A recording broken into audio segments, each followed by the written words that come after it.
we going here? Yeah. Okay, we're going to get going here. If anyone comes in a little bit late, that's okay. So first things first, thank you for coming out to the U15-17 AAA one season presentation. So there's going to be a lot of information tonight. We're going to try and give you as much information as possibly can about the league, where it's come from, and what our program's going to look like as well. So what we're going to do, if it's okay with you guys, we're going to ask you to try and hold questions till the end, just because that means we can be a bit smoother with the presentation. And at the end, we'll take questions and go from there. That kind of works for everybody. So my name's Adam Miller. I'm the director of soccer. We're going to get into that a little bit more in a second. First and foremost, just want to say we're extremely excited for this one season. There's been a lot of work that's gone in the background from members of staff for our club and from Soccer Nova Scotia and members of staff from other clubs as well to get to this point. So we're really excited, actually. It's the best thing for the players and the best thing for our province, for soccer in particular. So really excited to go through this with you guys and have the first season get going. So first things first, we'll just talk about some of the people involved. I think most of you guys know who all these people are already, but just in case. So my name's Adam Miller, I'm the director of soccer. So I oversee all the programs for the club. However, you won't be seeing me on the field with the AAA teams hardly at all. It might be here and there when Mexico needs some help. But my job is to oversee the program, and I work particularly in the community section. So I'll be on the field with the B teams and the minis and the C teams. So you won't be seeing a lot of me. You'll be seeing a lot of this guy over here. That guy being the Sutmer. So he'll introduce himself a little bit more in a second or two when he gets up to do his part. So he does oversee all the programming from A's, AA's, and AAA's from U12 up. Again, I'll let him introduce himself in a second. Do you want to do it now, in fact? Do you want to introduce yourself? No, I'll do it. Okay. Zach's not here tonight. He's actually at SNS with a skill center presentation, so unfortunately he couldn't be here.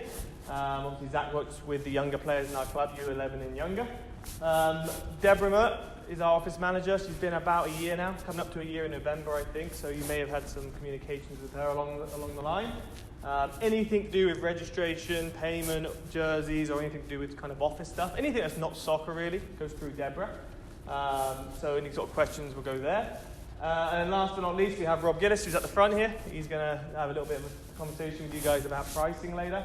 Our club president spends a huge amount of time, of his own time, helping this club and helping it grow. And also coaches two teams as well. So we're in a debt to your role for the time you put in. Yep. So before I get into the one season and the information, I just want to go over our vision, mission, and values. I do this at the start of every presentation. I think it's always important to go back and look out for why we are a club and what our values are. So our vision, to be the best soccer club in Canada and provide all the players the opportunity to play soccer for as long as possible in the best environment possible. Our mission, to promote and grow the sport of soccer in our communities and create pathways and opportunities for players and volunteers to be involved in soccer for the rest of their lives. And our values, accountability, communication, community, excellence, open, accessible and inclusive, participation, player-centered, positive, quality, and respect and sportsmanship. So whenever as a group, as a staff or as a club or as a board, we come together and have to make decisions or change programs or create programs or whatever it may be, we always come back to these. Does it fit? Does it make sense within our vision, mission, and values? If the answer is yes, then we can usually start moving forward and get some details. If the answer is no, then it's not part of what we want our club to be in this community. So we know that doesn't fit. Yep. And then again, our philosophy, which all fits into our vision, mission, and values. I'm sure you guys have seen that phrase at the top a bunch of times in the last 18 months, 2 years now. As many as possible for as long as possible in the best environment possible. So again, we want to be a club that gives every player the best possible experience. We want to be a club where players are excited to go to soccer in the evenings or go to their games. We want to be a club where players feel comfortable to make mistakes, try new things, ask questions. We want to be a club where every player has that opportunity to reach their potential. And we want to be a club where not just coaches and volunteers, but members and players and everybody feels valued and supported. So that's just, again, when we go back and make decisions, that's where we go back to. Does it fit into those phrases? Does it fit into our value mission? If the answer is yes, then that's something we can explore more. So this one season, it comes from that as well. So this does, in our opinion, fit into all those values and missions. And keywords that we were looking at. So first things first, one season. We're going to get into it now, is the why. So this has been the product of about 2 years of a lot of hard work from, like I said, different people from different clubs and Soccer Nova Scotia as well. So it has been led by Matt Holton at SNS. I was part of the committee that designed this. Mesut had a lot of input as well, as did the TDs from County and Suburban as well. So this isn't just a UDFC thing. This is something that's going to be for the whole province and actually Atlantic Canada as well. So we're trying to find a way to give our players more of an 11-a-side season. So what we want to do is we want to try and match what the rest of the world does, really, and the rest of the country as well. That is the game being 11-a-side. So when you get to 15, U17, U15, the rest of the country is all playing 11-a-side. So if you look at the national team players that have come through, clubs in Ontario, clubs in BC, they've all been playing 11-a-side 9-10 months of the year since they were 14 years old. In our province, mainly due to facilities and lack of them more than anything, we've been playing 7-a-side half the year. So straight away, all of our players are at a massive disadvantage. And if we look at our 15 and 17 AAA program, and you ask those players what they want, most of them want to play university, want to go professional, they want to play for the national team, all those fantastic aspirations. And right now, as the programs currently sit, we've not been giving them the full opportunity to achieve those goals. So this is all just an opportunity to try and give them a chance to reach what they want to reach in an environment which is much more appropriate to the levels they want to play. So again, just along those same sort of lines, 7-a-side is a completely different game. Significantly faster, the goals are smaller, the pitch is smaller, different tactics, different positions, all this sort of stuff. It really is a completely different game to the 11-a-side game. I mean, it's something that the province has had to do for a number of years based on facilities. We've now got to a point where we can do this and we can fit this into our schedules with our facilities, and it won't hurt any other programs and have a chance to actually be able to do it. So it's really exciting. I can't wait to get going and see how it works. It is the first year we've done it, and the first year anyone's done it in this province, so there will be some hiccups along the way. But as we're going to be learning from them, we're going to get this program better and better and better. In a minute, when Mesut takes over, he's going to give you a bit of what we want the program to look like long term, before giving you what the program's going to look like this year. Obviously, we can't dive into a massive program straight away. We have to build block by block over the coming years. So who's it for? This is all. It's only right now for U15 and U17 AAA teams at this point.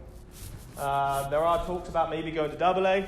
There are talks about maybe going to U13 at 9-a-side. But right now, for the foreseeable future, the next year or 2 years or 3 years, it's only going to be for the 15s and 17 AAAs. In those age bands, they're what we call double age bands. So that means in U15, you have a U14 age group and a U15 in the same age band. Same thing with U17, you have a U16 group and a U17. So they're what we call double age bands. So anyone with a birth year 2003, 4, 5, and 6 will be eligible to play in the one season if they're selected. Our long-term goal at UDFC is to try and have single age bands. So what we really want is a U14 team, a U15 team, a U16 team, and a U17 team on both boys and girls. If that's possible this year, it's going to depend a lot on registrations and who's interested in playing in this program. But long-term, that's what we want to get to. And currently, like I said a minute earlier, it's only available right now at AAA. So the AAs and the A's and the B's at the moment are staying to their traditional model with their winter and their summer season. So right now, the only guys is the AAA level. So where this fits in nicely, so you guys may or may not have heard of club licensing, probably not. So club licensing is something that the Canadian Soccer Association brought out about a year ago now. So there's 4 levels, which you can kind of see in the graphic there. We have the quality soccer provider, PDSO level 1, PDSO level 2, and then the National Club Youth License. So like I said, it started about a year ago. It's basically a set of standards, both on-field and off-field, administratively, technical. Every aspect of the club is listed in a set of standards. If you as a club can prove that you've hit all of those standards, you get awarded one of these levels. So right now, as a club, we're looking to go to the PTSO level 1, just because we're a reasonably new club. There's a few pieces we're missing here and there. We're pretty confident we'll have that probably by the end of the year, or if not early 2020. And then we're going to set our sights on level 2. And then in the next 4, 5, 6 years, we want to become that national youth license. So eventually we want to get up there, be one of those best clubs in the country. We're a few years out from that right now, but we're definitely on the ladder on our way up. So the one season fits into this nicely, as you can't have certain levels, you can't reach certain levels, you can't reach certain standards without being part of this program. So it's an important part. The last thing maybe to note on that is there are clubs in this country now who have already got the National Club Youth License. They're all the massive clubs with 10, 15,000 players from Ontarios and BCs and Albertas. So we are a little bit behind them, really just because we've only been around 18 months or so, and we've got less players. But ultimately, we want to be up there with them as a National Club Youth License. If you want more details on the club licensing and what we're going through right now, we're currently we talked with Soccer Nova Scotia. We had a meeting with Soccer Nova Scotia yesterday, was it? Or 2 days ago? 2 days. Monday. 2 days ago. So if you're interested in more details on this, if you go on the Soccer Nova Scotia website, under, I think, clubs, they have the club license in there, and they have all the standards in there, they have all the information you could possibly want. So if you are interested in digging a little bit deeper into this, you can feel free to go on the Soccer Nova Scotia website and find all those details. Cool. I think I'm passing it over to Suk from here. Okay. Thanks, Adam. Just a little bit, obviously I know familiar faces here. For those of you that don't know me, again, I'm the TD of High Performance, Masoud Mert. Previously to this, I worked with Suburban, Scotia Olympics before that. I started in this position in 2008, and I've been doing that job since. And my vision, my philosophy with developing players is to make sure they're technically strong and they have the best environment to train in. And I think that what we're doing here, and then the way the CSA is going, or the direction they're going to, is going to help us get there. So just as I talk through this slide now, long term, this is our long-term vision for our program, right? We'll get into a little bit of what we're going to do starting this year and then obviously next year. But in 4 years from now, we want to get to this year as I speak about it. So what we want to get to obviously is as we go through the programs, we'll reevaluate how our programs are going, and we want to add to them. We want to improve the coaching. We want to improve our programs. And expose as many players as we can at the highest level. And the reasoning for why we want to go into the single age bands, 14s, 15s, 16s, and 17s. I think there's a lot to say about players training together for a long period of time rather than being pulled aside. Half of them get pulled up and then half of them stay. And then I feel that in the next year, you're going to have to just redo everything you just did at each age group. So I think that going single age groups will help the players develop quicker because they'll build stronger relationships with each other. As I said, a minimum of 8 teams running simultaneously, 14s, 15s, 16s, and 17s. Obviously, this will be dictated by our numbers, which I will get into a little bit later, and how the numbers will affect this. Moving forwards, try and book 2 events, tournaments that we can travel to. So one pre-season and one at the end of the season. So the way we see it obviously is right now everyone's just so focused on the cup and winning the cup and getting to nationals. And before this, it was the provincials. We want to win provincials and get to nationals because that's how we're viewed to being the best program or the best team, whatever you have it. What we want to get away from that. We still want our players to compete at the highest level. So what we want to get to is can we take them to a tournament at the beginning of the season where they can go out and get exposed for whatever goals they might have as players, or we as a team get exposed to university coaches in the States or in the rest of the country, maybe a professional environment. We could take them to a place where we feel that there might be some opportunities where we can have some professional setting and coaches come in and running some sessions, and that way they can be exposed. So that's an event that we want to get to in a preseason tournament, or that could be at the end of it as well. For example, if for whatever reason we're out of the cup and we can't go to nationals, then we'll have something at the end of the year to go to. So that way there's no pressure from our players to try and, put themselves under that sort of stress. If we win it, great, we'll go to nationals, and the fundraising that we do will be used to go to nationals. But in the case that we don't make it, then we'll use that money, go to a tournament at the end of the year as well. So there's always something to play for. The players are always motivated, the coaches are always motivated, and we're in this annual season now is actually worth it, and there's more to it than just going in and just playing for fun.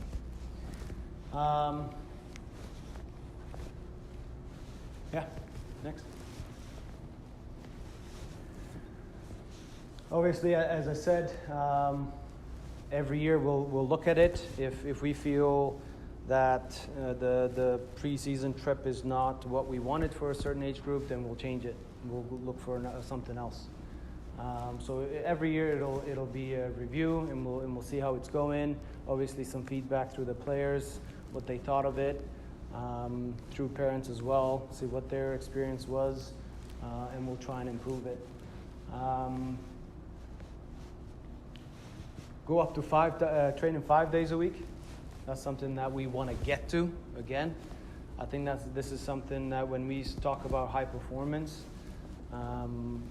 this is what it looks like. Training five times a week with weekend games, really managing the fatigue level of the players, the coaching, what they're learning through given the game model of the club, our philosophy in training, and how we want to develop players. Because 2 times a week is just not cutting it for players where we want to get to, right? And if you ask every player what they want to do, in our realities, we want to be able to play in the AUS, in the university, right? And some of them, they want to play professionally, right? And we want to be able to give them that opportunity by training more than just twice a week. We'll record every game, give them the opportunity to see themselves play, study their body language, see how they represent themselves on the field and what it looks like to us as coaches. At times when we talk to them, we tell them what we see. In their minds, it might not be the case, but once we show them, they can at least we can connect their coach and player.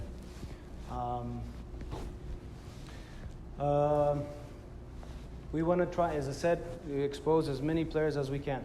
I think we have enough. Especially with the old system of tryouts, we always get to just really pick the ones that we feel are at the top. But I think there's more than 17 players that could play. Coaching's getting better. The programs delivered by clubs is getting better. In turn means we have more players that could play at the next level, and I think we need to accommodate that change and that evolution of players being able to play at the next level.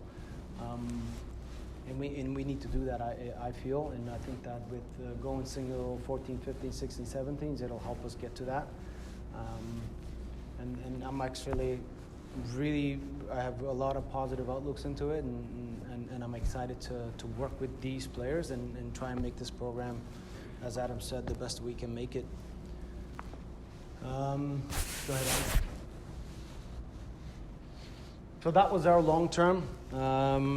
This is what we are going to do for this year, or for 2020 starting in January.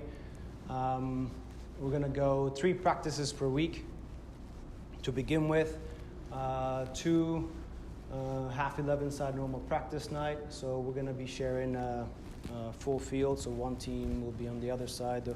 For example, the 14s might be on the other side, and the 15s will be on the opposite side, on a full field, sharing a full field, half and half. Each team gets half, right? That gives us the opportunity to train the players on a big field. One strength and conditioning per week. That's something that, and we'll get into it a little bit, is something that we reviewed, given that we had 360 Fit. We went back to that, we reviewed it a little bit and thought, how is this helping us? Are the players enjoying it? Is it hitting those or checking the boxes off for us? And we thought it's not, so we went a different direction, and we'll give you more detail on that coming up. Again, record all the games. We're trying to build a library of our own sessions. All right. At the beginning of the year, I went around trying to run some sessions for some clubs or some teams, and then try and video that. So it's going to take a long time to try and put our own sessions with our own players, so that our coaches can see that. So that'll happen, and that'll continue to happen until we can build a library of our own players training. And I think it's a powerful image to have when younger kids can see some of the older kids training and where they've gone, where they've been and they've gone. Tournament travel, we'll get into it a little bit more later. I mentioned it a little bit earlier. We want players to stay motivated within the season and not just feel like once an important part of the season is over, that's it for us. Right? All games will be full field, 11v11. All games will be 11v11. Go ahead.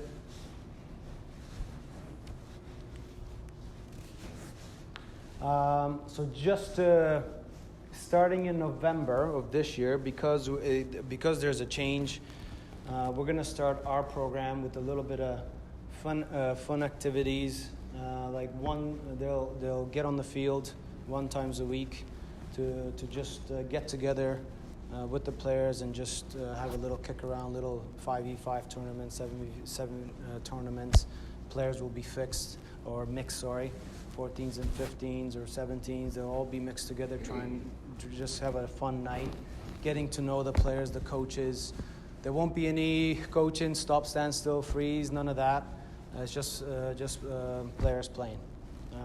And at the same time, they'll have 1 strength and conditioning per week. All right, and that'll start in November and December 20th, and then in January, the real season will kick off. Obviously, once we start off, we'll be in the league, and we'll also enter our teams in the cup competition, which leads to the CSA national tournament, which happens in October. But we'll enter them in the NSSL and the cup competitions. So those will be the 2 main competitions for our players, for our teams: the league and the cup.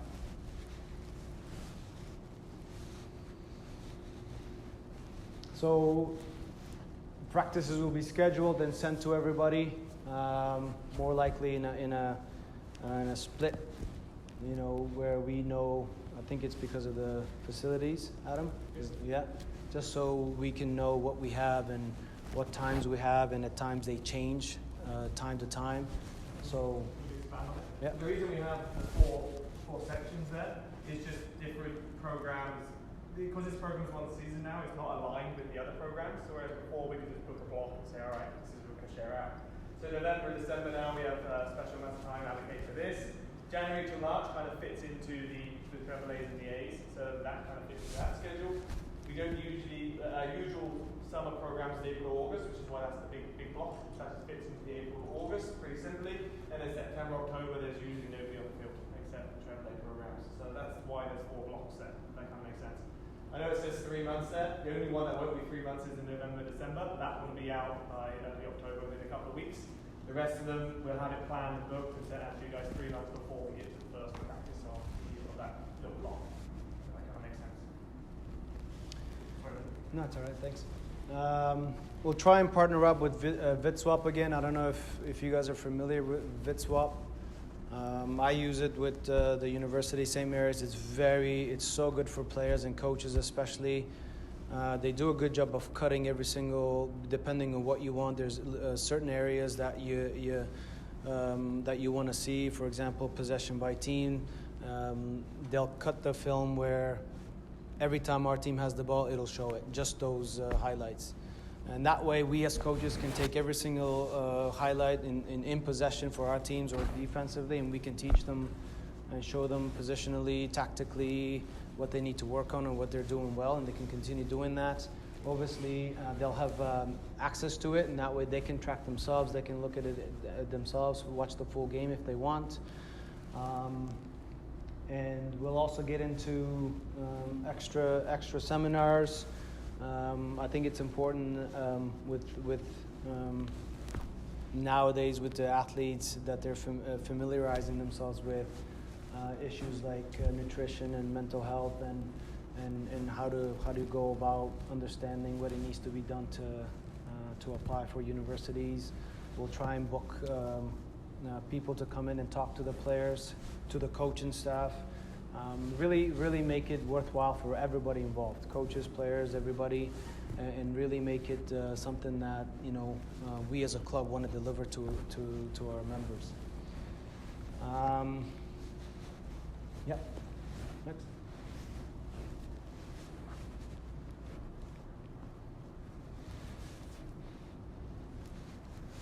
So again, for this year, for 2020, again, we are looking into potentially booking an end-year trip, whether that's a tournament or maybe a camp.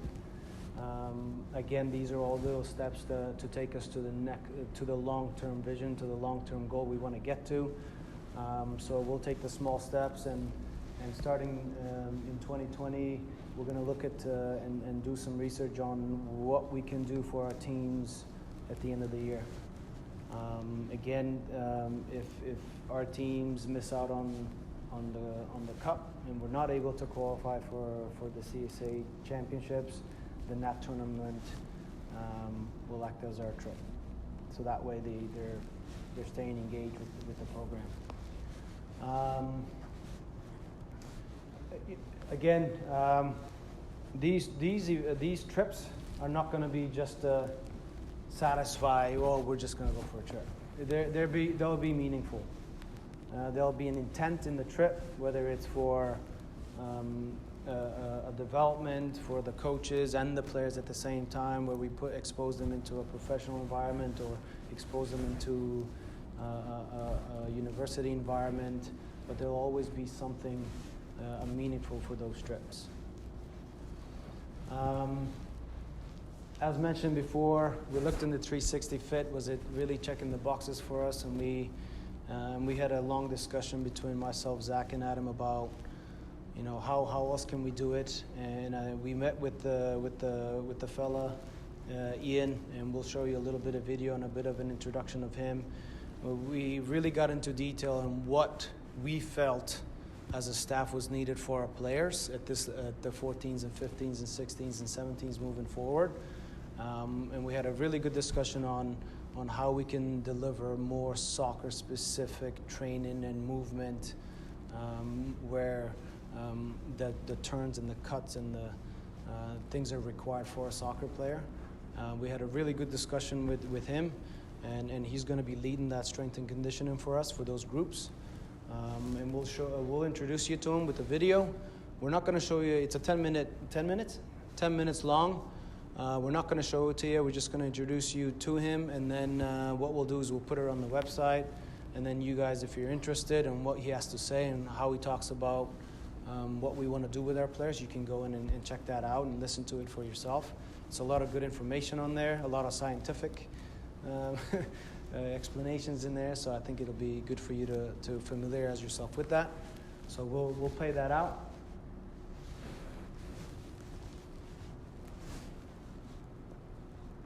My name is Ian Rowanleg. I am a graduate of Acadia University, where I did my undergrad in kinesiology. During my time there, I worked as an athletic therapist for the men's rugby team as well as the men's soccer team. I was also the strength coach for the men's and women's soccer team in my 4th year before graduating. I'm now in the final stages of completing my master's from the University of Regina, in which time I train their football team as well as their track and field throwers. Lately I'm working with a lot of youth athletes through Acadia performance training as well as some provincial and national level rugby players. Today I'll be talking about the importance.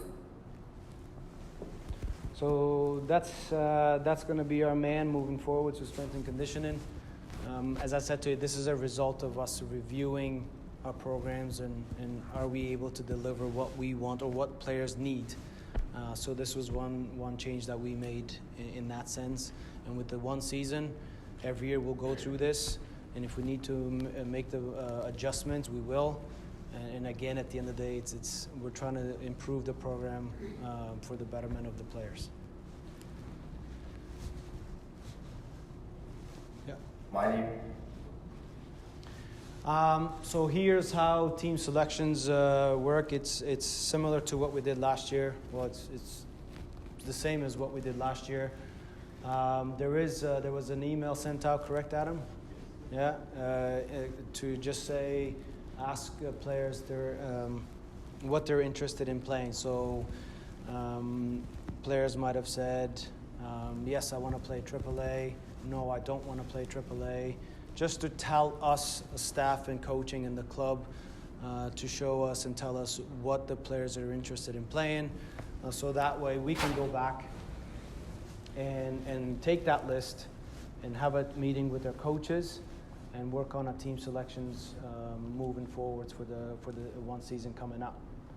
So for whatever reason, some players may not want to play AAA, or they might want to play for whatever reason they've chosen not to play. But we feel that they should play, and if we don't have that information, that little checkbox, then we won't know that, and we will have put that name down as part of that person being part of that team, and then all of a sudden later find out that they're not interested in playing. So now we have to scramble for other players, and I think that with that little checkbox, it tells us that you're interested in playing at AAA level, and we can have a meeting with our coaching staff after that, and decide on a roster of 17, 18 that we want to take and select the teams here. Sorry, so yes, it's a registration. So it's not a checkbox. It's a registration. Well, it's in the. Yeah. So when you register, it should cost you nothing at this point. So it's just a matter of signing up, and that's just our way of saying, okay, we know who is interested in playing this level. If you do express that you want to play at AAA, you don't have to do the same at AA either. We assume that if you express AAA, if you don't make one of those teams, then we assume that you want to go to AA or A or whatever it may be.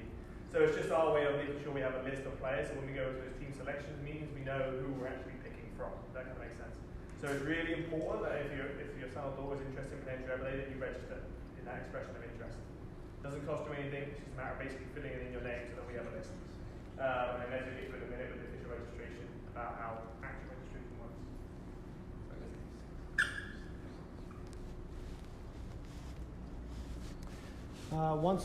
Once we have that list,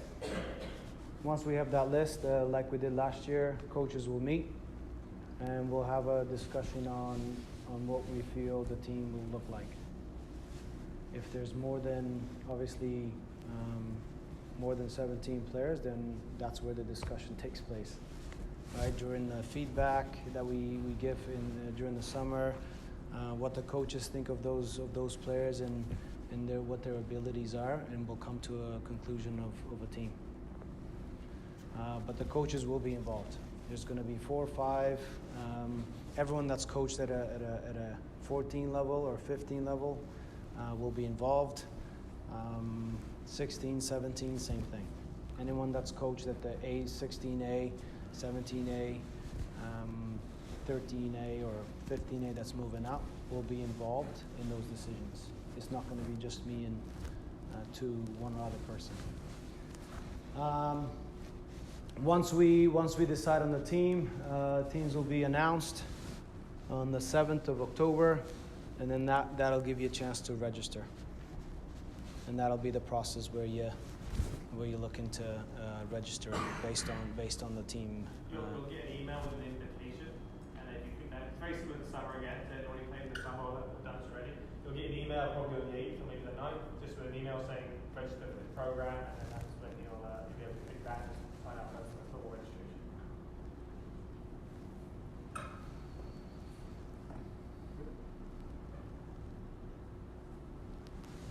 Entry and exit point. This is something that we want to input in our programs as well. So starting in January, the team will be training January, February, March, April for at least four months. And then that time, it'll give us an idea of the current players on that team, how they're doing, and also give an opportunity for the players that are in an A division or AA division a chance to move up and down.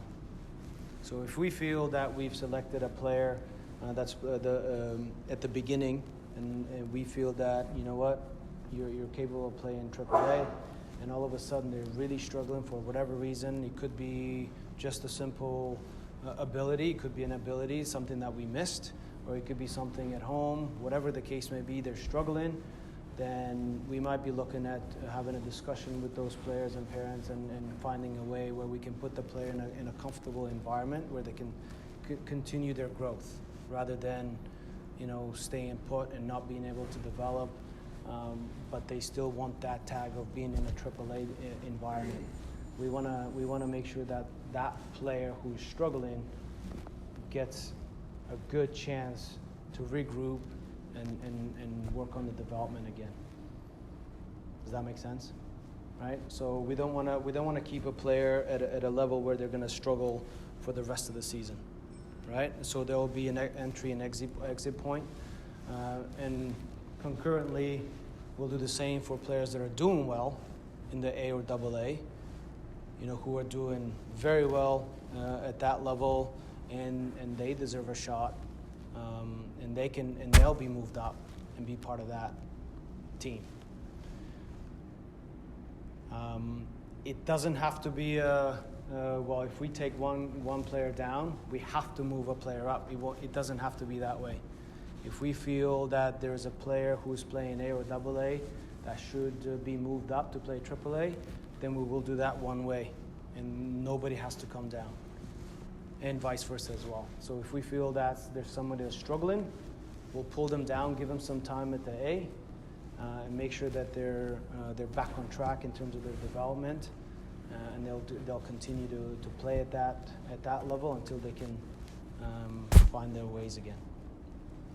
So it's not to balance the numbers. Does that make sense?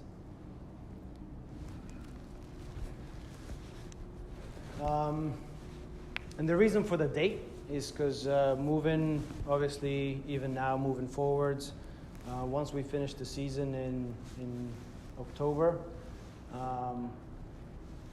we're required to have a 2-month break period. And anyone that plays winter in the A level or AA level, obviously they won't be in that one season mode. They'll be playing the 7-a-side game. So anyone that we feel is worthy of playing in the AAA, in January, once we decide that, or in May, we have to give them a 2-month break. So once their season's over in March, that'll give them a time to take that break, and then they can come in and join the AAA team. Did I miss anything on that, Adam? Yeah, and the pricing will reflect that. So if, obviously that'll, if they're moving down, the price will reflect, and the other way as well. It will be prorated. Yeah. So here's some of the dates. Again, team announcement October 7th. Pre-season just for this year, we'll start on November 4th with a little fun kick around, and then with the strength and conditioning, the official program starts in January. First, with the feedback forms, we'll have 3 of them. Obviously, it's one less than what you would have 2 in each season, which makes it 4. But we'll have 3, and it'll be good with the first feedback being in March, because then if we are in a position where there is 1 or 2 players we feel are struggling, it might be a good way to connect with them and really bring them up to speed and have a good chat with them about what we think, how they're doing, and then that could be a discussion with the parent and player about their performance. Again, mid-season entry and exit point, that'll happen in May. Mid-season break, that'll be given to us by the league, and we'll wait for confirmation on that. There will be I don't know how long. A week or 2 weeks. There'll be a break. So we'll wait for that and when exactly that will be. Second feedback in July, and then final one at the end of the year, or at the end of the season.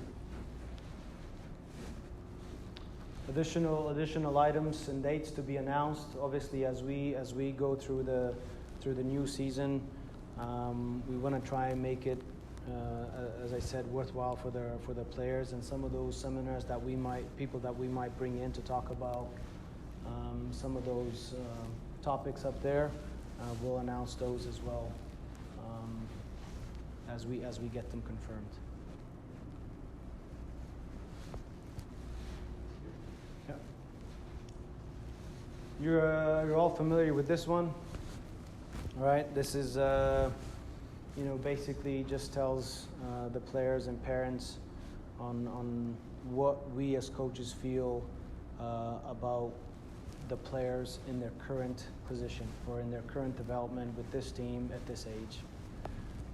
It's very easy. You've got technical, tactical, physical, emotional, social, and just the pillars on how we feel the players should be developed, their weaknesses and their strengths. There's a little tab that pulls down when we select. Obviously, we can review that feedback form and make it more customized, where coaches can feel they can go in and do some typing instead of just a drop-down menu. There is a comments box at the end where we as coaches can elaborate more on what we think with their weaknesses and strengths. And at the bottom there, recommended level. Again, I think that's an important one that usually sparks a discussion with a lot of players and parents. But that's an important, and all it says is what we as coaches, as experts feel your daughter or son, how they're doing at this point, right? And at this point, and obviously that sometimes that sparks a discussion, as I said, but that's something that we're willing to talk about. It's just an opinion on what we feel your kids are, how they're doing. It's not what we think of them for the long term. It's just now. Right now, this is what we feel they are. All right? And I think it's hard for some parents to understand that. And I think they potentially think, this is what they think of my player is. No, just currently, just now. In the last 2 months, this is what we feel they are. Again, coaches complete it. I get a chance to review it. And then if I feel that there's anything that jumps out at me, we reconnect with the coaches and have a quick little discussion. But a lot of the times I leave it because I do trust my coaches, and if there's something, if there's anything in there that's controversial, I think it's important that I don't manipulate it. I leave it because it's important that everybody knows where we're coming from, and honesty, I think is important. Yeah. So on the pricing, I'll let Rob take over, and then once he's done, I'll get back into it again.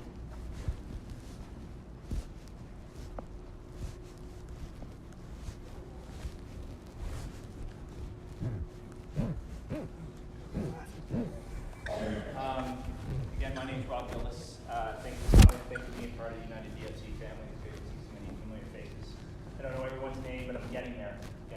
to get everyone's name. We really felt it was important. Part of this is, one, is to show you what we go through to establish pricing. I mean, we're trying to be more transparent with you. It's all kind of been a mystery. We're really trying to show you that we take a lot of time, spend a lot of effort in establishing what pricings are. We don't compare ourselves to what other clubs are pricing. They're pricing based on the product that we're providing. So if the other club wants offered at a lower price, they offer it at a lower price. If we're offering 3 turf practices a week, we feel you should pay for 3 turf practices. If they're only offering 1 turf and 1 gym, well, that's what they're offering. So what I would tell you as I go through this is that you can see that there's pricing out in the street already from other clubs. We don't have our pricing out, and the main reason we don't have our pricing out is that the NSSL hasn't established what the league fee is going to be. So the other clubs are taking a lot of risk in putting out what the actual rate is, and they don't even know what the league fee is going to be. So we're waiting, and once that is out, then we can finalize this, make sure I have everything aligned with what the program that they want, and we have that going forward. So I'm just going to kind of walk you through this preliminary. This is really preliminary. Again, we're going to fine tune it with what the program is offering, with our pricing, 1 team, 2 teams, players per team type stuff. But this gives you a general idea of what we're doing here. So what I have here is assuming the league fees for the summer were $450 to $50 per game, and that the winter of the combined season is going to be $900. Games, they're proposing 26 games. 4 of those games will be indoors, so they'll be more costly for the field.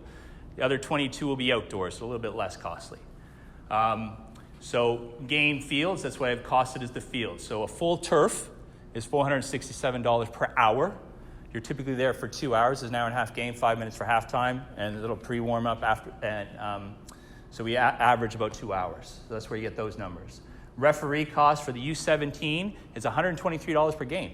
How many people know that that's how much it costs? We have to pay the referees for that, and we split that between 2 games. So that's where that calculation comes in. For the goes in under 15, it's $109 or $101, something like that. It's a little bit cheaper. Strength and conditioning with the Mr. Ian there. We have added in there that from November to December, there's 7 weeks. It's a $60 a week to pay for that service. And then January to October is another 41 weeks, so it's another $60 a week. So that's up to $28.80. I don't have the video analysis in there, so that's another thing I'll have to fill in there once we know what the cost of VidSwap is. We'll add that cost in there. Coach stipend, due to the amount of travel, it's proposed and anticipated that you're obviously going to have PEI in the league, those that are used to the Tier 1 level, but it's also going to be Fredericton, St. John, and potentially Moncton. So there's a little bit more travel. Maybe it's actually going to be less travel. It depends where we meet. We may be meeting in Moncton sometimes. Maybe PEI is going to have to travel more. So just to cover off our coaches with all the extra hours that they're spending doing the training. We're averaging for those seminars $100 a seminar. We also have the National Cup competition that we have to pay for. Again, we have to pay for the fields, and we have to pay for the referees. So we anticipate that you're going to have 5 to 6 games. So we anticipate, say, 6, best case scenario, because we still have to pay for it. So we pay for the refs and pay for the fields. And then each team or program, team gets allocated $400 per ball of balls, of equipment. So that's replenishing the balls, replenishing the first aid kits, the splints, the cones, the pennies, anything balls that you lose that go in the woods and the thorns and you never get them again, we still have to replenish those. We have those costs. So let's go through the cost of the indoor fields or the fields that you're going to play on. So anticipating that you're in November and December, you're going to be on the field.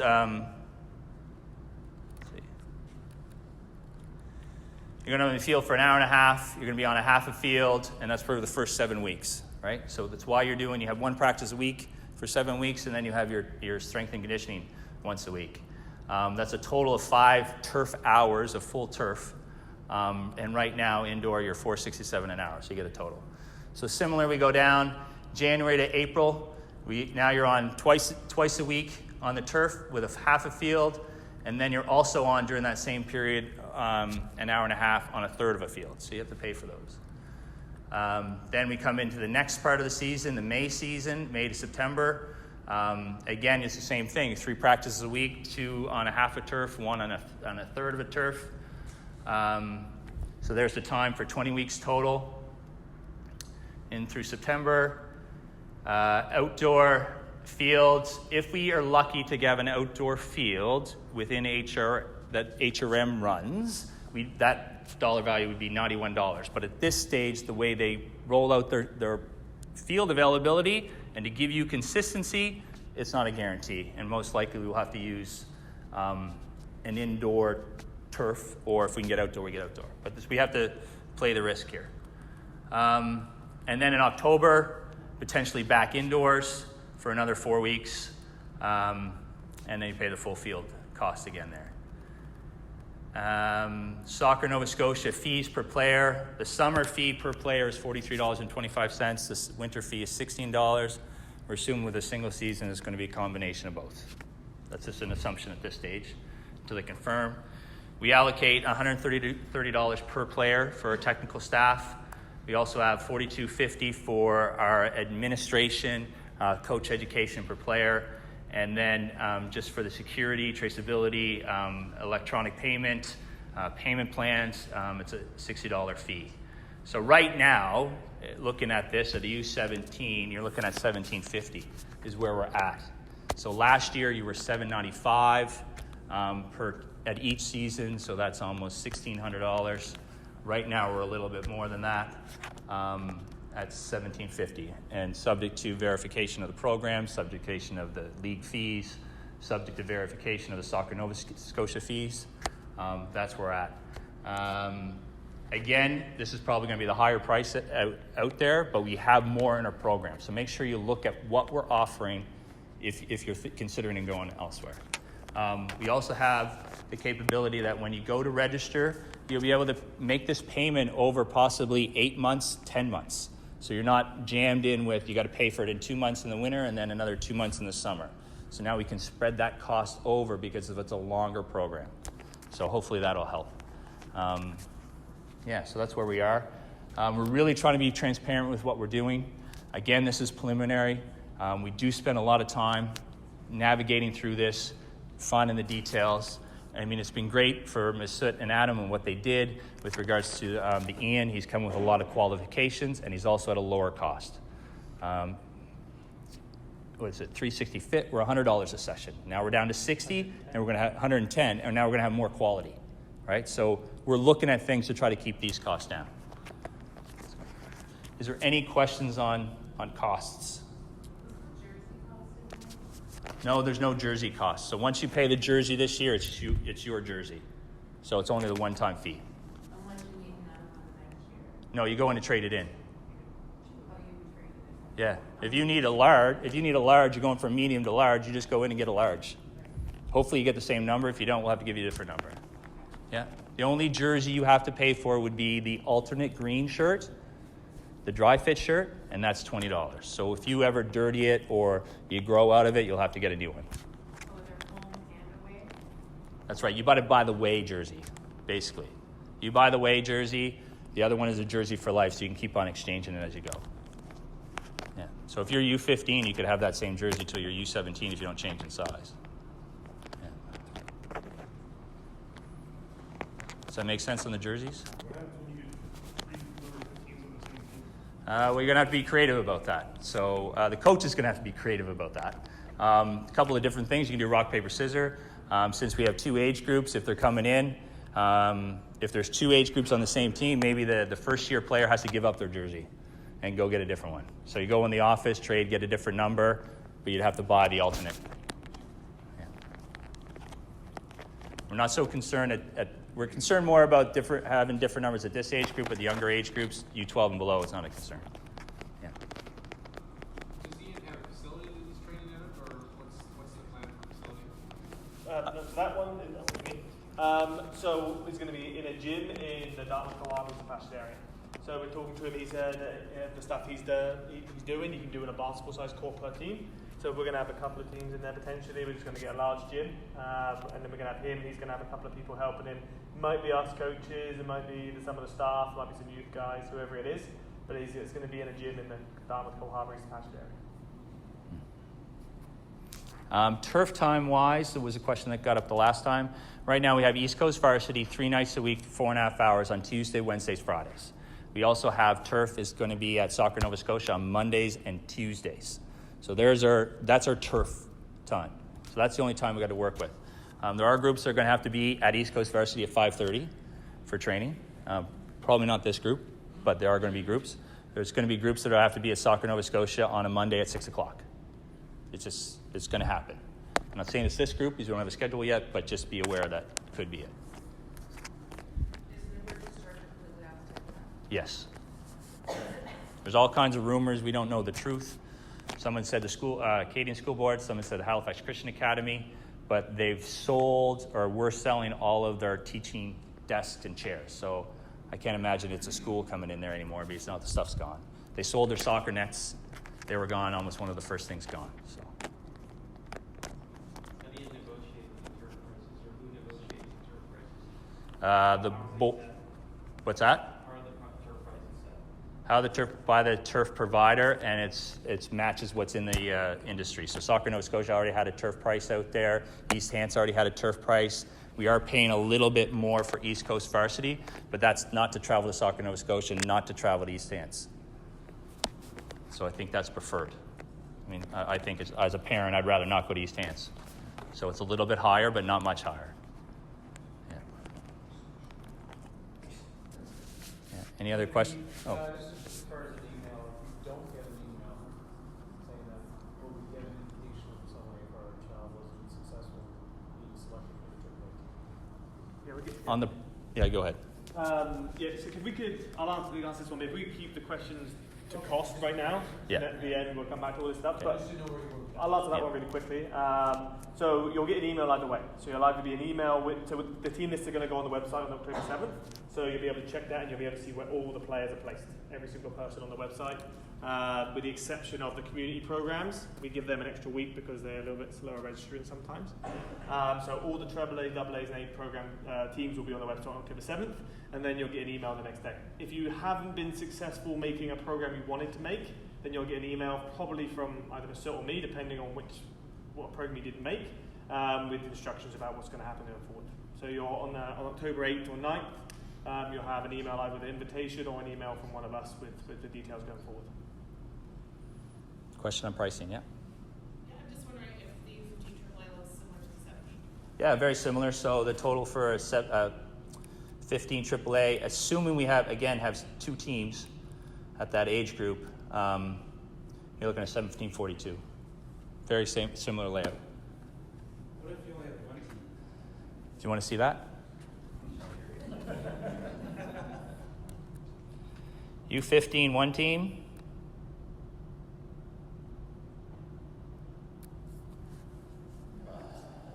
It's a lot of money. Right? So this is where we have to balance the cost. Maybe it's not the same. Maybe it's not one team. Maybe it's they share turf practice. So maybe instead of the 15s and the 14s, one on one half, one on the other, maybe they're on both on one half and they're together. This is to try to keep it down, unless you're ready to pay $26.50 for a year of soccer. Are the 2 teams basically one boys and one girls? No.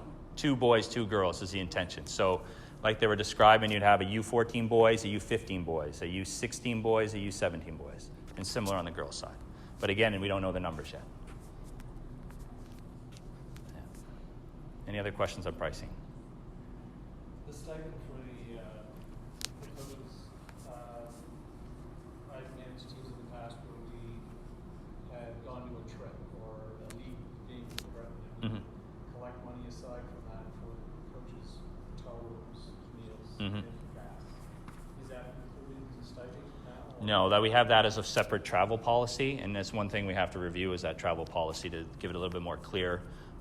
We've tried to keep it in a little bit of a gray area, so there's a mutual conversation about those things. But some people are looking for more definitive, more straightforward answers in that. But that's not necessarily included in there. It's more the time away, not necessarily the cost of being away. No, you said travel. That's why I Yeah. thought it was Yeah, mentioned. the stipend is more. I mean, the people that coach the teams are usually just parents a lot of the time, or people that are just giving up their time to do it. unfortunately, there isn't enough money necessarily to have professionals in coaching all the teams. So the stipend is really just a way to make sure that them driving to and from the field 3 times a week for 10 months compensates them a little bit, and obviously their time as well. So yeah. I just want to give you that. Right. Yeah. We're fine with putting money in. Just, Yeah. Just to understand. Yeah, more time wise. Yeah. Okay, I'm around afterwards if you have any more questions.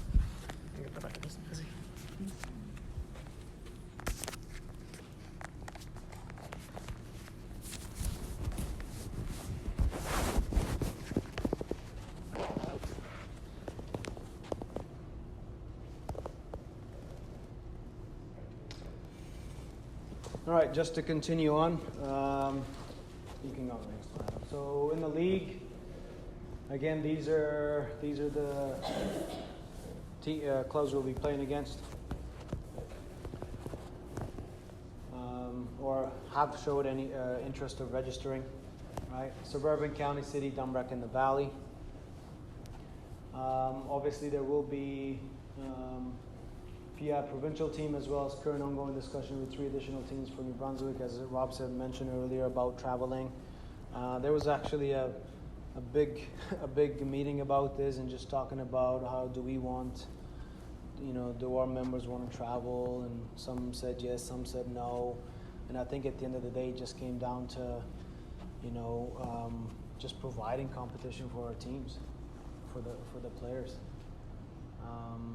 And obviously with the 3 additional teams from New Brunswick, we don't know yet what that's going to look like, but we know PEI's in it, and I think it's good for the players to travel and learn how to perform or live out of comfort zone for a couple of days or a day, which they'll have to do as they get older.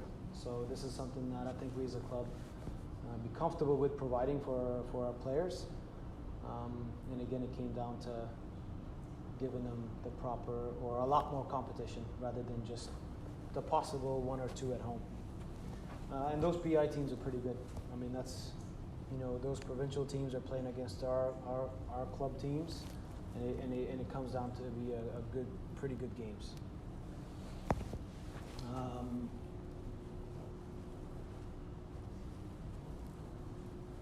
Yeah. I think it's important as well just to know. I know it seems like there might potentially be a lot of travel there, but that's 4 times in 10 months.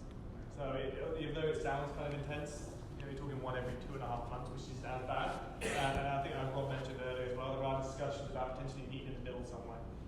So instead of driving all the way to PEI, maybe it's meeting in Antigonish, so they come halfway and we come halfway.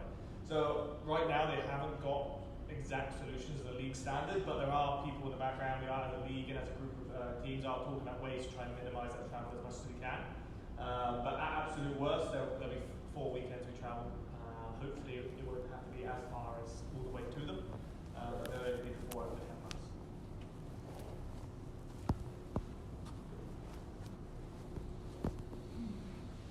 And this is what, just a little map on what the league looks like. Pre-season, January to February. Obviously, that'll depend on based on the preference of the clubs. Clubs will be allowed to train or start in January, and individual clubs can decide what they want to do in that period. Right? For example, for us, that might be a time where we go away. Again, with the long-term goal, and with the way we want our program to be, that might be something that in February we're away. Right? For this year, that'll be just our preparation. January, February, that'll be our training camp, so to speak. March, April, you get 3 games. And then May until September, game every weekend, except for the holidays, long weekends. Just to give some time with the families. I think that's something that was looked into and was spoken about, how there's a lot of players missing for those weekends anyway.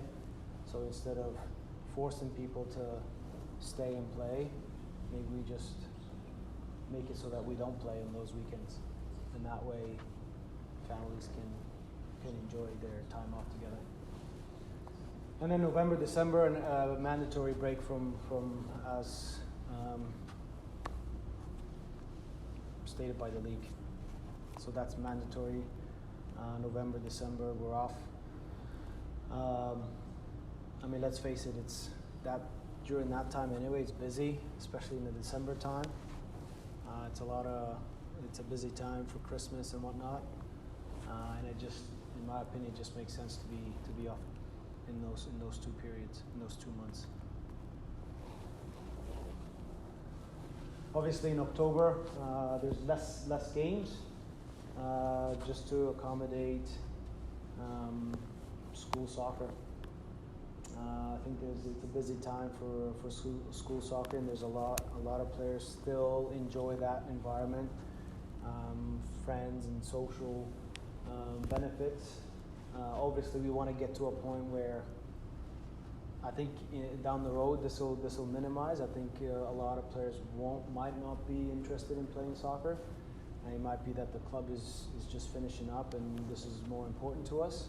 But because of the transition period, we wanna still allow players to be able to enjoy that period in October, not totally take it away right away.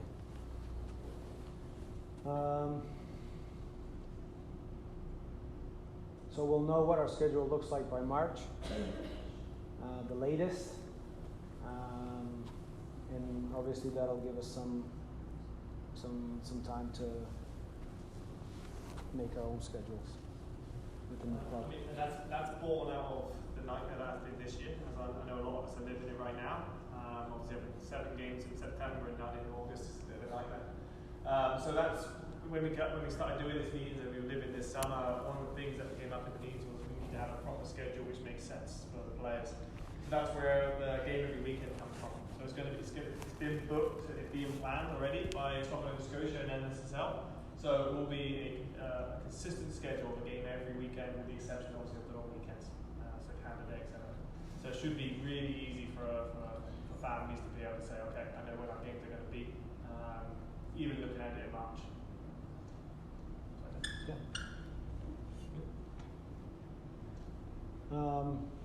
Just a little chat about club expectations, what we expect from players and parents and vice versa. So we'll just have a quick little chat about that as well. Go ahead, Adam. Playing time. Obviously with 40% playing time, we want our players to play. It's gonna be fair, but not necessarily equal playing time. Obviously, we want, with this long annual season now, we want players to try and commit more to the sport if they can, and if they can't, based on what I've experienced this summer, it was hard for coaches to try and manage that playing time, but because we have this policy, it allows us to try and play everybody and give them fair playing time. Those players that are committed and are willing to be there, obviously we will be rewarded and play a lot more. But we don't want players not playing. We don't want to prioritize winning at the expense of players sitting and watching the game. That's not what we want to do. We don't develop players or numbers in that sense. Yes, I understand the level of play may drop off, but how else are we gonna develop the players and be able to compete in the long run? Right? You're not going to be able to compete with 10, 11 players if you really look at the long-term goals and achievements and objectives that we want to do as a team, as a club.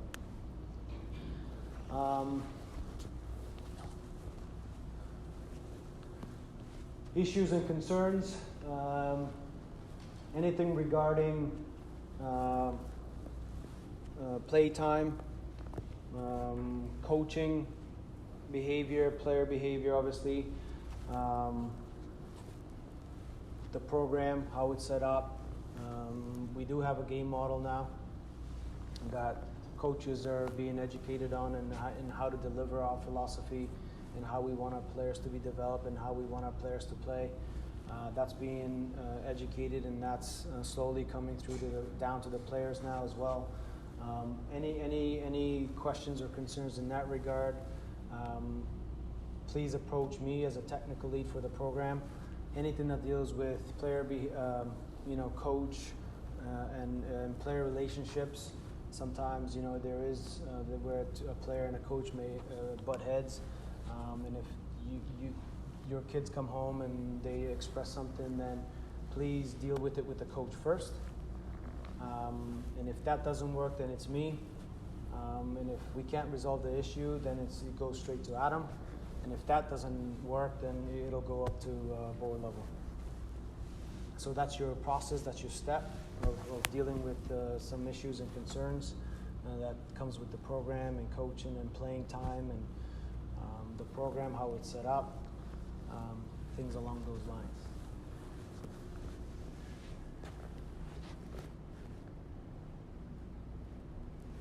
Expectations of the players.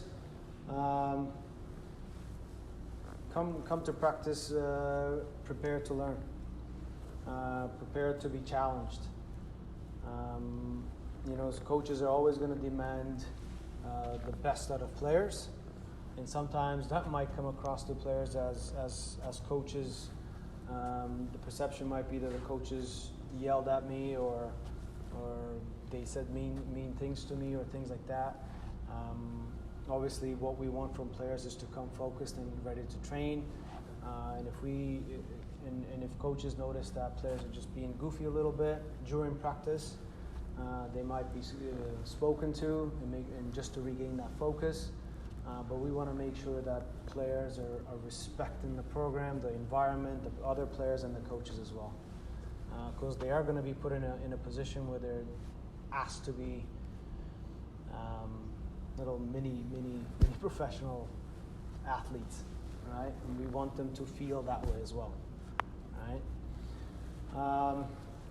When they're outside on trips, if they're going away to New Brunswick, if they're going away to PEI, and when they're wearing their brand of UDFC, we want them to act positively.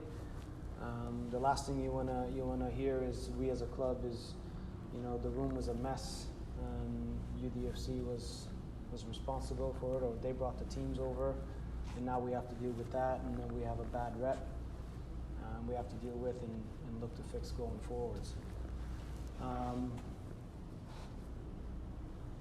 100% respect to the game. The officials, the players, other coaches. I've been in a lot of games this year where I haven't seen a respectful environment from our players as well.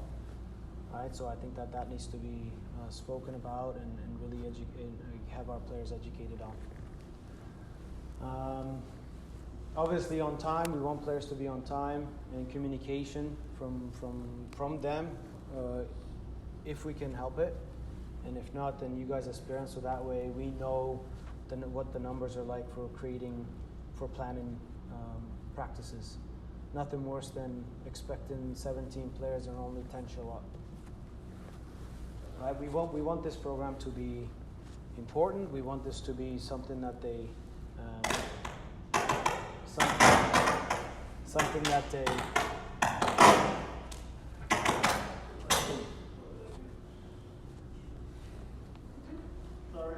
something that they like, and something that they take care of, because it's going to be their own, right? It's how they deal with it and how they represent themselves in that program.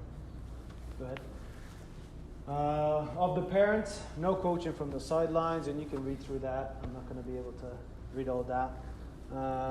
Just be positive, comments, cheerleaders, nothing negative towards other coaches, towards other players, towards our own players. I've been in a few situations this year where we had to, obviously, I think the board as well had to deal with some cases where parents have gotten up and shouted some inappropriate things to players, and just being able to hear what's happened. So we had to deal with that. We don't want that from you guys. I think it's really important that we represent or be positive role models for the players. I myself was in an instance when I was on the bench. It's just a distraction because now you have to deal with the players and get their focus back. You have to get the focus of the players on the field, but at the same time you're worried about who that parent was, and it's just a bad vibe, bad feeling that comes over you while you're trying to deal with everything that's happening on the field, and I don't think that's appropriate either. Again, any issues that I may have or you guys have, again, straight to the technical lead, to me. But if we can fix it with the coaches first, then that's your first step. Yeah, go ahead. Of the club, I think that you guys as members expect a positive environment, improved coaching or quality coaching for the players where they can learn the game and develop. How to deal with adversity when they lose, when they win, how to act, how to deal with that when they're not selected for a team, and how do we deal with that. Obviously, organized and safe environment for the players where they can come in and feel safe and enjoy the game with expert coaches. Obviously, from the staff, from us, communication is important. So we're always improving our communication on that as well. Trying to communicate as to what happens, whether practices are canceled or they've been moved or rescheduling, things like that. Obviously, we want to make sure that we're staying on the same page.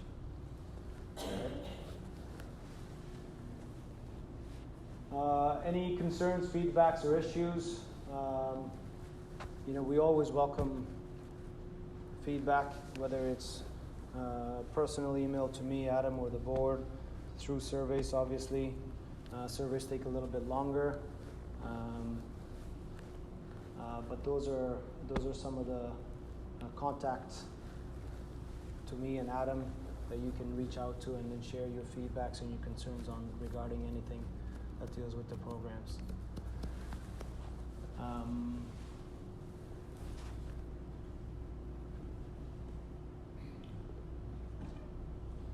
Again, their emails in there.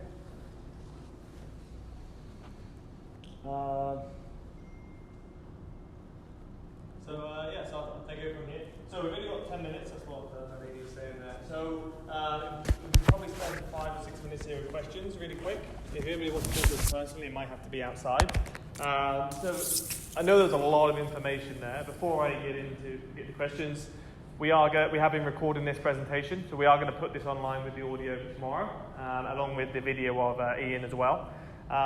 So we'll do some questions now, but if you go away from here and you think of a question on drive home or tomorrow or the next couple of weeks or whatever, feel free to email either me or Masut, or I'll put Rob's on there as well, which is just president@udsu.ca. Feel free to give any of us an email, we'll get back to you as well. And what we'll probably do is put your question underneath the video on the website so that everyone else can see your question and the answer. We won't put your name there unless you want us to. But just, like I always say, if you have a question, there's probably somebody else with that question as well. So yeah, like I said, 5 minutes or so. Has anyone got any questions right now they want to ask? Yes. Right now, we're not going to have a AA program per se. Just being, again, and this kind of comes into next week a little bit, but the difference between the AA program and this program now is so big. We didn't feel like the AA programs that currently exist really made sense for the season. So we might have a AA team, but it won't be a AA program, if that makes sense. So we have an A program, that's the one that people are going to register for. From that A program, we could enter a team in a AA division. Does that kind of make sense? So no one's registered just for AA, you register for A, and then when the coaches have their meetings and select the teams, if we feel there's a team that will have too much success at A, we'll enter that team in the AA division. And that would be a winter and summer season. And that will be a winter and summer season as a traditional one. Yes? The U14 AAA and the U15 AAA, if the U14 kid is good enough to play in the U15 AAA, will you be setting it up that way? That might be a question for Mezzi to answer. If we have those cases, then that'll be a discussion, and we'll have to be flexible with that. I think ultimately we want to have 14, 15, 16, 17, and that's the long term. Obviously, numbers and quality will dictate if we have a team in each band. But when it comes to an exceptional player, then yes, then we will look at that player and say, you know what, yes, you can be bumped up, and the second team or the 15s is better suited for you. Same with the 15s, same with the 16s and 17s. But the only if they're exceptional. Something like that would be where they're being recognized by a national program or anything other than that, and that would be the decided for me. So the 14s in this case would pretty much play as a U14 team. Yeah. Then who would they be competing with? Because will all of the other teams also be 14, 15, or who would the 14s be competing against? We would be competing against the 15s and the 14s. Yeah, so there's two age bands. So the league would be a U15 league. We'd just be entering a U14 team in that league. Right, so other teams enter two teams? As far as we know, Suburban and County have both told us they're doing a similar model. If they follow through or not, again, they're in a similar position to us where they're not quite 100% yet, but they've both told us they want to do something similar. So Mixed otherwise. The other teams in the league can still be mixed, U14, 15. some of them, Yeah. yeah, potentially. Yeah. It's a good question. Yes? I think in years gone by, there was a commitment to letting kids play another sport at a high level. Is that still in place? So that's a really good question. I'm glad you asked it. So this kind of fits a little bit into letting that happen. So if you look at a high-level hockey player, I mean, I'm not an expert on hockey by any stretch here, but from what I understand, a lot of their programmings are in October, November, December, January, February. Am I right in saying that? So we're actually off. The slowest parts of the season are October, January, and February, and we're off to November and December. So it actually kind of fits into that high-performance program. I know we've got 5 minutes, right? We're actually closing. Yep. 7 minutes, right? Well, we have. Okay, I'll get everyone now. I promise. So along those lines, it kind of fits in nicely for those players. If we do have someone who's playing high-level hockey or something and they have to miss some time in January and February, that's something we can sort of discuss as a group of coaches and as a parent and player. However, when we do get to this level, when we get into March through till really September time, we're looking for commitment. Being our highest level, being the level that we want to try and get those players in professional teams. We will be expecting commitment, but again, in those end of seasons and in the off season, there is a bit of flexibility there for players who want to play other sports at a high level. And is it, you mentioned the number 17, is that kind of an estimate of the number of players? Yeah, it could be, I think 16 is the minimum, I think. So it could be as low as 16, it could be as high as 20, 21. Again, it depends on the coaches and the staff and what they feel the players per team and who's got the level to play there. Yeah, exactly. Okay, so yeah, if you've got any more questions, sorry we ran right to the deadline there. If you've got any more, our emails are set up there. We'll probably be in the car park there as well if you want to talk to us right now.